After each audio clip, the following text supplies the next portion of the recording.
Today's episode of the StallSide podcast was brought to you by Rood and Riddle Veterinary Pharmacy. Bart, how's it going? It's great. How are you today? Great, thanks. Yeah, got an interesting guest on the show today, Dr. Kevin Hyde. The best.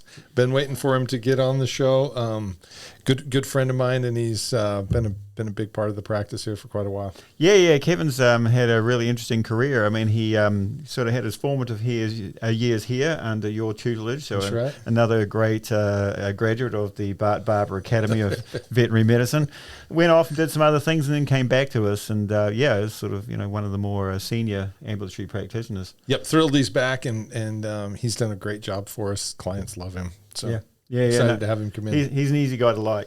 So on StallSide this week, we've got Dr. Kevin Hyde, and he's going to talk to us about mare management to help out the subfertile stallion.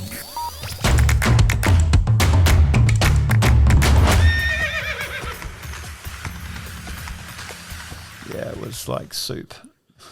Wow. So Bart told you, that joke he played. I mean, that was just mean. That wasn't a joke. Yeah, I mean, that was just mean. So the one that was good, that I actually appreciated because it actually was clever. Yeah.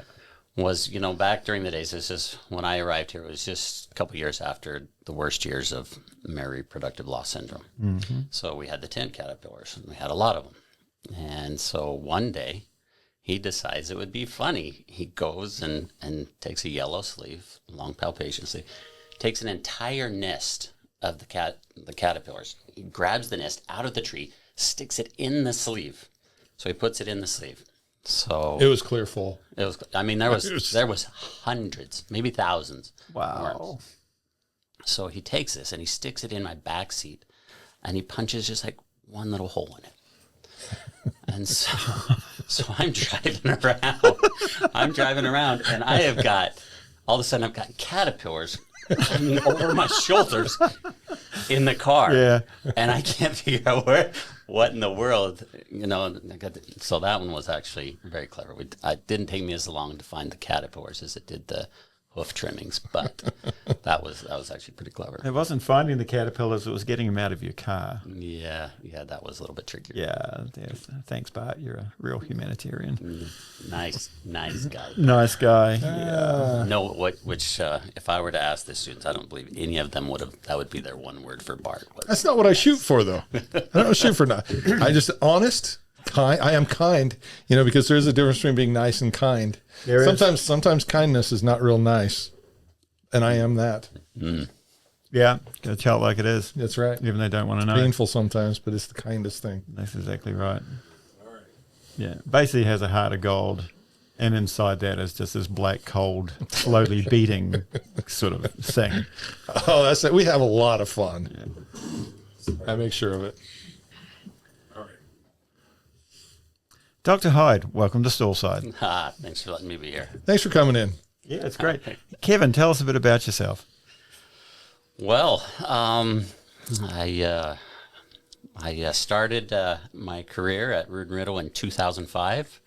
I was Dr. Barber. I believe you just recently had Dr. Brown in here.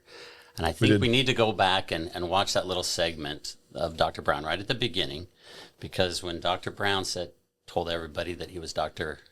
Barber's second intern, he mentioned that I was his first intern. I was Dr. Barber's first intern. And I believe somebody asked him who he should give the credit to for all his success. And if you go back and listen, he does not say Dr. Barber. He says Dr. Hyde. So go back and look at that. Look at that. You broke him in. It's still in the genealogy there somewhere. Yeah. This is a family tree I don't want to have to draw. Yeah, but... So I was Dr. Barber's first intern 20 years ago. Wow. Now. Yep. So I grew up in Utah. I grew up with horses. My grandpa had a pretty good little horse farm there in Utah. He and my father spent a lot of time with chariot races, which I found out recently Dr. Barber did some chariot racing. Yep, yeah, I did. Chariot racing and chuck wagon races. Did a lot of parades. Showed horses at the state fair. So I did grow up with horses. But when I got to be in my teenage years, junior high, high school, I got so into sports that, the horses kind of got put to the side for a while. And it really wasn't until after I got married. I married a girl. My awesome wife, Debbie, is from Idaho. And so I ended up at the University of Idaho. And it really wasn't until I was up there. I actually went up there and I started, I heard in the last podcast as well that Dale didn't actually start in veterinary medicine as his first choice. Well, I didn't either. I was an accounting major. Mm-hmm. So my dad was a banker. I thought, I'd kind of go that same direction. Horses were kind of a hobby. Never really thought of them as a profession. But I got into school, just wasn't loving it, wasn't really for me. And I believe I had an aunt or something that said, you love animals. You really ought to look into being a veterinarian. And that was truthfully the first time. I was 3 years into school that I even considered becoming a veterinarian. Well, it just so happened there at the University of Idaho that Dr. Dirk van der Wal, a great man, great mentor, was there along with Gordon Woods, and they had the Northwest Equine Reproduction Laboratory there at the University of Idaho. And I started there, working there, and worked there all through undergrad, and got a lot of experience with horses, and truly gained a love for equine reproduction. And it just so happened, fate, that Washington State University was only 7 miles away on the other side of the border in Pullman, Washington. And fortunately, when I made that decision to pursue vet school, I was able to get into Washington State University and continue at the lab there with Dr. van der Wal, and got a lot of great experience throughout my undergrad and my time at vet school. And so that's where my love of reproduction, where I gained that. And then after school, I was actually, I was in the very first class, the Opportunities in Equine Practice seminar that we had here in Lexington, Kentucky. I was in that very first group that came out here to visit and met Dr. Barber. I'm not sure. See?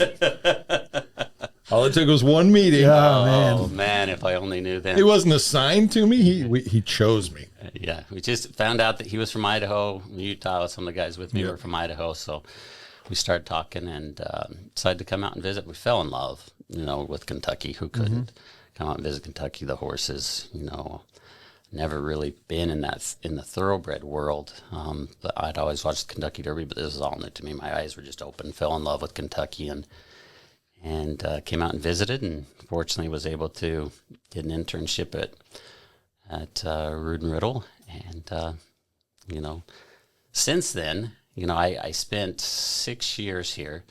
My plan had always been to go on and do residency in theriogenology and reproduction. After my first year, I got talked out of that. So I spent a few years here with Rood and Riddle as an associate. I was a resident veterinarian on one of the large farms in the area, and then was an associate for a couple of years. Well, at that time, we're probably 2010, I guess. Weren't doing a whole lot of assisted reproduction at that time, at least not enough where I got to do much.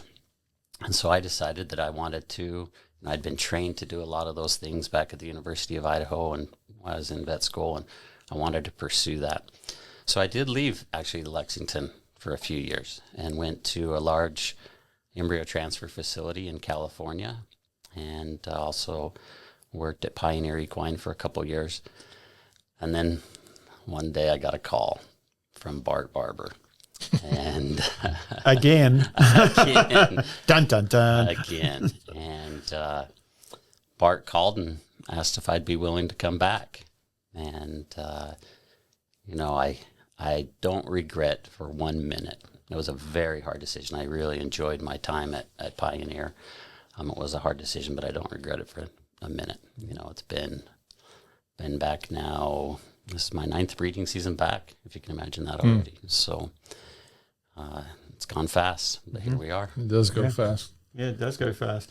Yeah, so that's a good story, right? I mean, you've had an extensive background, very varied background, and you've got a bent towards reproduction. What would you like to talk to us today about? Well, before we get off of his bent towards reproduction, I mean, he's got 6 kids, too. We didn't bring that up. So he's So I do know a little bit about human human reproduction. Yeah, he does know a little bit. Yeah. Interestingly 6 great kids, by the way. 6 great kids, and 4 of them are married. The 2 youngest, the twins. I have me and Mason, the twins, are graduating from high school in a few days. So, oh wow, my last are graduating from high school, and I actually have 2 grandkids. They are amazing. He looks pretty good for 2 Yeah, grandkids. yeah, it does. Yeah. No, he's doing great. Yeah. Right. So yeah, I mean that's a very full picture of Kevin Hyde. Yeah, you've done. He talked. This would be an entire episode about how he met his wife, but that's probably not a topic. Yeah, let's not do that. It would be a worthy episode. But I mean, I think the most important thing is Kevin has survived the influences of Bart Barber and has actually developed a good career in spite of Bart's pivotal moments in your life. So yeah, I mean, what would you like to talk about? Well, as Bart and I were talking about this, trying to figure out what we could talk about today, because I'm not that interesting. I've got a pretty good story, but I'm not that interesting of a guy. And one thing that we thought we could talk about is managing mares when we're breeding to subfertile stallions. And it's as long as we've been breeding, horses, there's always the issue of stallions that maybe aren't as potent as we'd like them to be. And when we talk about subfertile stallions, there may be numerous reasons that a stallion isn't producing the way we want him to. Some of it can be that there's a genetic issue, that there's actually some problem in his semen, or maybe it's just that potentially he's being bred too much or not being bred enough. We've found, and people have written about it previously, that sometimes, a stallion needs to breed more often than it is to be more fertile. So in the repro world, in horse repro, within horse reproduction, we hope that, if you're breeding a fertile stallion to fertile mares, that on a per cycle, so to say if we were to breed 100 mares to a certain stallion, that you'd hope that 70% of those would get in foal the first trip. So we want 70%. And if a stallion is achieving 70% fertility, then we would consider him relatively normal. Now there are some stallions, especially here in central Kentucky, that they may get 85, 90%. And so they're definitely better, but we would hope they'd be at least 70%. Anything when we fall below that number, we consider those stallions subfertile. There's some stallions that aren't achieving even close to 70%. But why is that? Is it that there's a problem with their semen? Are they being bred too much? They not being bred enough? That's the question is, once we've identified those stallions, which is a big part, is identifying those stallions, right? Because it's not necessarily... No, there's not a booklet you can get that say, this horse gets this. Right, and it's not necessarily in the best interest of the stallion owners to tell everybody that, right? But some mares can make the stallion look good too, right? Sure. Yeah, right. Sure. Right. So, we have... I really don't know how many stallions actually we have here in central Kentucky, but there's a lot of them. And, every year we have a number of new stallions. We call them first year stallions. It's their first year standing at stud. And we have no idea, if they're going to be able to get a full book of mares pregnant. And it used to be that, 15 years ago, we were breeding, half as many mares to each stallion as we are now. And so as the books get bigger and bigger, this becomes more of an issue. Are the stallions being bred too much, or is there really a problem with the stallion? And that's what we've got to figure out. So recognizing, those stallions that are having issues breeding the big books is a part of the problem. And going into each season, we don't know who those stallions are necessarily. Some of the stallions over years have proven that they can handle very large books of mares. They can handle 200, maybe 250 mares, but they've proven them. A first-year sire hasn't proven that yet, and so we don't know. But they're still being booked to a lot of mares, and so it's an issue that we've got to figure out every year: is which stallions are we going to be able to count on, and which ones are we going to have to work a little harder to help out. Well, and sometimes those horses change, right? The horse that's traditionally been very, very good, and they don't even have to be in old age, but they all of a sudden they're not as potent, as Kevin put it, as they used to be, and so it does change a little bit. Picking up on the numbers as well, I mean, those are phenomenal numbers that if you look back far enough, people would think that wasn't possible, because they'd say like a full book could be 30, it could be 80. Oh, yeah. And now you're like over 200. And so that really does put the pressure on those stallions, that they would have otherwise got away with it if they're only doing like 30 mares. But if they're doing like 200, I mean, that really does find any sort of deficiencies that are actually there. So what's your approach to these stallions? Once they've been identified as perhaps the stallion is maybe not as, say, potent as one of his cohorts, what's your approach? How do you look at these stallions? What are the things that you look for? What are the things that they tell you on first evaluation? Well, I mean, once we've identified who the stallions are, I mean, that's a big part of it, because then we can, on the mare side of things, we can do our very best because everybody's, everybody wants this to work out. Everybody wants it to be successful. We want the mare to get pregnant. So it's not the stallions against the mares. We're in this together. Sometimes there's not a lot of great communication, but, we do everything we can to help the stallion when we know there's an issue. And one of the first things you've got to do, if you know there's a stallion with an issue and you've got a good number of mares, is picking the right mares to go to the stallion, right? If you're picking an older mare that has a history of reproductive issues and subfertility herself, you're probably not going to have the best results. Obviously breeding, you can't always breed maiden mares. Maiden mares are probably the ones we count on the most. If you're going to a subfertile stallion, let's breed her to a nice young mare. But as a mare owner, you have to consider the fact that if you have a nice young mare going to a subfertile stallion, you could set her up to start out her reproductive career in a bad way. I mean, you go 3 or 4 times to a bad stallion and he's not getting her pregnant. All of a sudden, if she gets pregnant in May, well, every year she's going to be late. And so you have to consider that as well. We wish we had 100% maiden mares, because they're a lot easier to get pregnant, but that's not the case. Ideally, for me, I would actually like to see a nice young mare that's proven over a couple of years that she can get in full easy. And you take a nice young mare to a subfertile stallion, you know her well, you kind of know her history, and you can manage her, and hopefully it works out well. But, picking the mare, if you have options, is a big part of it. One of the biggest things that we can do on the mare side of things is getting the timing right. So, these stallions, it used to be that 15 years ago, when the books were much smaller, we'd push the mares pretty much to the point of ovulation. We'd know we'd get 24 to 48 hours out, and then we decide to book them. All right, we get them on the books. We know we're going to be able to get a spot. We've got them close to ovulation. They get bred. Now the books are so large that we're booking these mares sometimes 7 or more days out just to get a spot.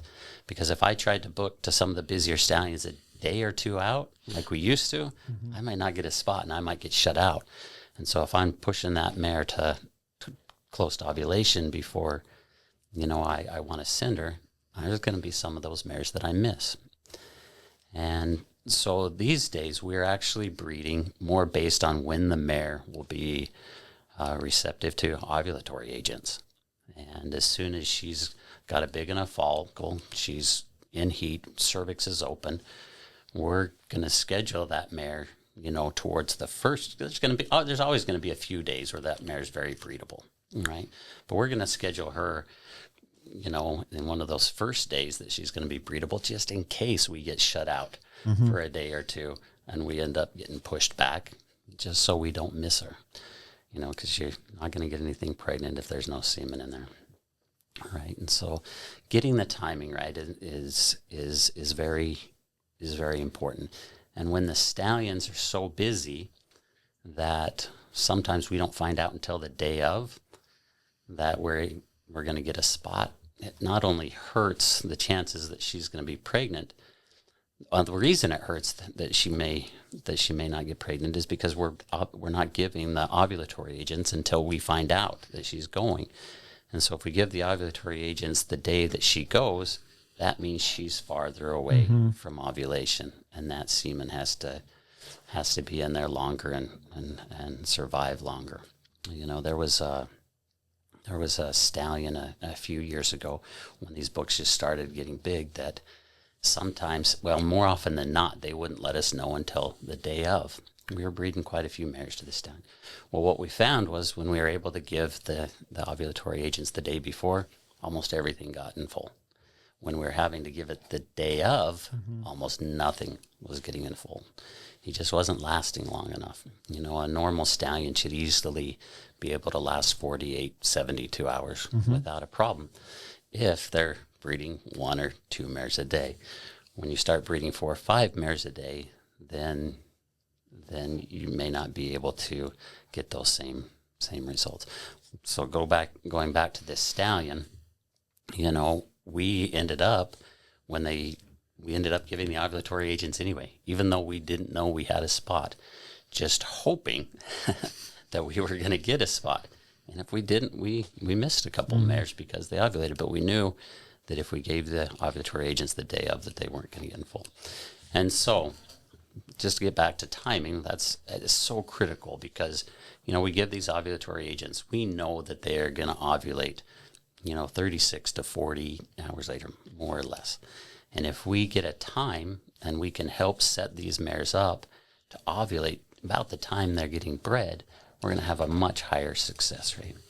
Because with reproduction, when we're looking at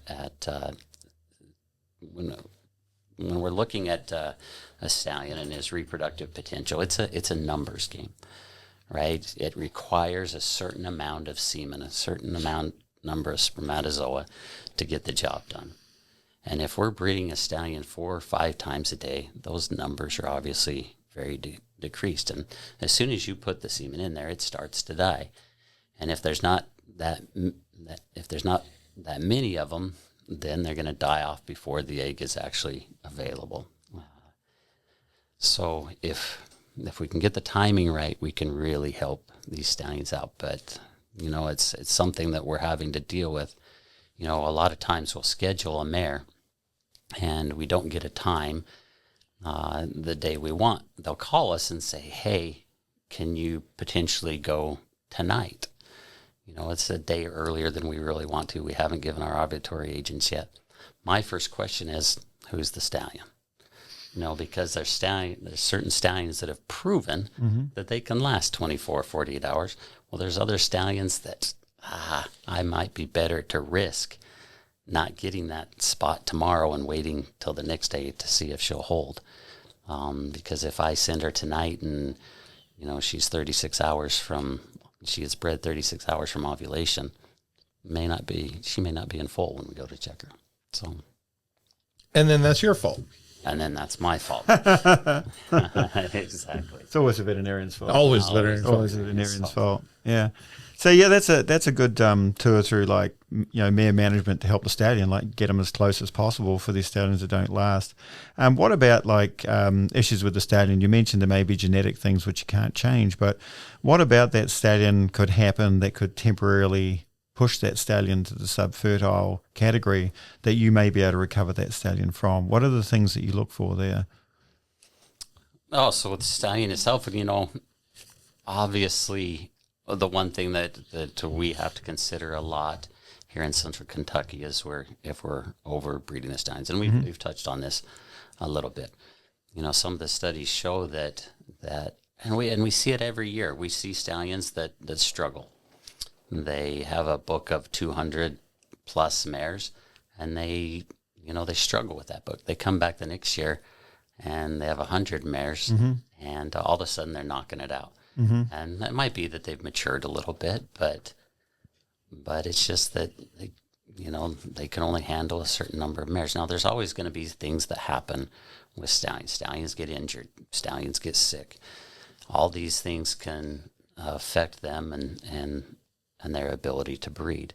When a stallion gets sick, spikes a high fever, it's going to cause some issues with his, with his semen quality. And so, is there much we can do with that on the mare side? Not really. Be patient. Understand that we're going to have to do everything to get our mares right to be sure that they're going to have the best chance of getting in full. So when you have with other breeds, when you have both the stallion and the mare in the same location, obviously there's more things you can do. When we're sending mares from one farm to a stallion on another farm, it's trickier because we don't have any control over that stallion. What other things can you do with the mare to actually help the stallion out?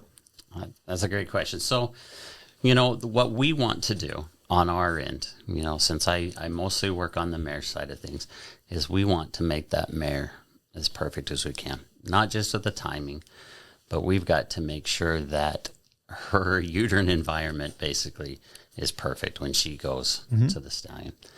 And so obviously we're going to do all the typical things. We're going to culture her. We're going to ultrasound her, make sure everything looks good. Because the worst thing we can do is send a mare who doesn't have a good uterine environment to a subfertile stallion. Right? So any signs of fluid or inflammation within the uterus, we've got to take care of those things before we send her to the stallion. If we're not doing those things, we're not helping him out at all. If he's already struggling and we do that to him, then we're doing a disservice to that stallion.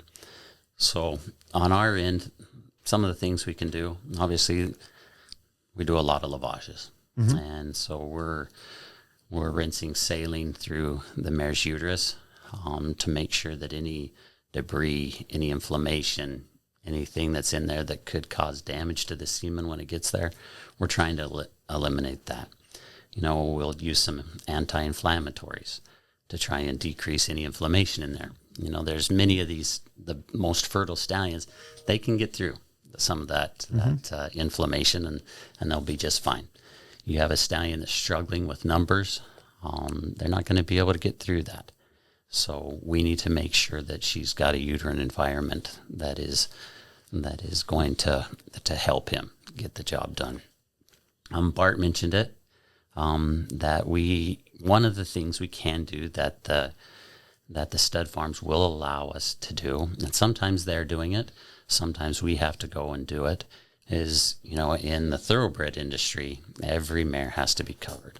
Right? It's all live cover. But they do allow us, once she's been covered, to collect a semen sample from a dismount sample. So we can take that dismount sample, which generally isn't the greatest sample of semen. Some stallions do. One of the problems that they have is they do come out early, and we can get a little bit better sample. If we collect that, what we can do is we can add extender to that, and then I definitely don't want to say the word artificial insemination, but we call it reinforcement. We are putting that into the mare's uterus to help him. Now, sometimes that's not enough. The semen numbers are just too low. And so one of the things that's been done more recently in the last few years is the stud farms have allowed us to come on and do some deep horn insemination. So with the deep horn insemination, we're actually taking a catheter and injecting the small amount of semen that we do get from that dismount sample and trying to take it as close to the end of the uterus where the oviduct comes into the uterus and trying to place it there so that it doesn't have to, hopefully bypassing any inflammation and getting it as close to as we can so it can go in and fertilize the... Like picking up the kids and carrying them to the top of the stairs. A little bit. A little bit. Yep. A little bit. Yep. Getting them as close as we can, making it easier for them. And, and then, once she's been bred, she comes back to the farm. Semen can be very inflammatory, right? So, and especially using that technique of deep-born insemination, it can actually cause more inflammation. And so when we get her back to the farm, we've got to get that inflammation back out. So we'll do more lavages. Sometimes we will use other anti-inflammatory products. Some antibiotics can be used if we think there's any chance that there's a low-grade infection. But we've got to do everything to make sure that inflammation gets out of there. And then we're obviously going to make sure that the mare has an adequate casex, that she's not sucking air, that there's a good barrier to keep out any debris or any fecal material. And, if we can do those things on our end, it's only going to help out those stallions that are having a little bit of a hard time keeping up. Yeah, and I think that really emphasizes, I think a lot of people think you just breed the mare and they don't realize all the preparation work that has to go on beforehand and all the work that has to go on afterwards in these situations where maybe the stallion is not, as you say, potent as others, to give that mare a good chance of getting pregnant. So it's a very involved process. It just doesn't all happen at breeding. Yeah, and I think Kevin did a good job of outlining when to do it, because I think a lot of the trap that people get into is, hey, you did all these things and it got this mare that I've been having troubles with infolded this stallion who maybe doesn't have the best fertility. Why don't we just do that with all of our mares? Oh, yeah. And the problem is because none of those things are completely innocuous, right? You talked about how inflammatory some of those can be. Even saline can be introduced when you do those lavages, can introduce bacteria. They can be inflammatory themselves. And so, those things are not innocuous. So case selection is, as you outlined, is very important. Well, it's part of the art of equine reproduction, right? And there's science, but there's art as well. And it's people are getting you involved because of your judgment, right? I mean, that's really what it comes down to. And I think people sometimes don't realize just how skilled people that do this are. They think, oh, yeah, horses breed and they get pregnant. Well, no, actually, there's a lot of work that has to go in, and as you say, deploying things at the right time, because treating every mare with everything every time is bad, right? It just adds to costs. And also, I mean, why do stuff that you don't have to? It's not efficient, and it's not necessarily in the best interest of the horse, right? But you also need to focus on the ones that do need the help, because as you say very elegantly, everybody wants to get that mare pregnant. I mean, that's just what makes the whole world go round around here, isn't it? Yeah, get the mare pregnant for the least amount of money. Yep, there you go. Yeah, in the shortest possible time, as early as possible in the year, but not too early. Yeah, and and that's a big deal. So as we consider why this is important, I mean, one of the big reasons this is important is every time that a mare has to go back to the shed, it costs money. Mm-hmm. And when you're in a business and every dollar matters. Every time she's not pregnant, that's a whole new cycle of things that could potentially go wrong. Extra work that has to be done, extra trips on the van. Just mares are having to leave their foal every time they go, and it's expense, and it's an expense for the owners that we need to do everything we can to eliminate and make it as efficient as we possibly can. Yeah, and I mean, why use more of a sort of a short resource anyway, right? Because the stallion, by the mere fact that you're having to do all of those things, means that he's only got so much to go around. So every time is important to try to get it right. And as you say, it all comes down to skilled management of that mare to give the stallion the best chance to get her pregnant. Yeah, because every time a mare doesn't get in foal, that's one more mare that gets added back onto his book, added back onto the schedule that he's got to figure out a way to fit in. That's it. And there was a really good study, I think the University of Kentucky, I think Peter pointed this out before, that University of Kentucky did. The most expensive event in a mare's life is a barren year. And those are incredibly expensive. Yeah, there was a great study a number of years ago now by Karen Bosch, 6 foals in 7 years. I mean, and that was done in an economic model from the mid-2000s, but that was it. It says, that year off where she's not pregnant. If that was avoidable, I mean, that's the difference between a profitable outcome for everybody involved and just breaking even, right? Yep. And not everybody's in it to make money, but let's face it, you know, people do need money to stay in the industry. But nobody's bought a thoroughbred planning to lose money. Yeah, yeah, that's exactly right. Everybody sort of sees that I'm going to make money here. Yeah, But, there's business plans there that's a big part of. Yeah, that's true. Well, Kevin, I can't thank you enough. I mean, that was a really good walk through, you know, how you actually manage these mares to help out the Subfertile Stallion. See how nice he is? Yeah, he is He's nice. just the nicest guy. Yeah, obviously he didn't have too much. Boring. But Boring? No, I don't know. Yeah. So obviously Bart didn't have too much of an influence on you because you are a nice guy. Yeah. Well, I appreciate you letting me come. It's obviously something I love. It's been my career is getting mares pregnant, you know, and so I do enjoy talking about it, and so I am actually glad that I was able to come and spend a few minutes. Yeah, even in the we're parts glad to hear. We're all a little bit obsessive about what we do. That's right. Yeah. And that was StallSide for this week. We've been talking to Dr. Kevin Hyde from Rood and Riddle Equine Hospital. He's been telling us all about managing the mare for the Subfertile Stallion. See you next time.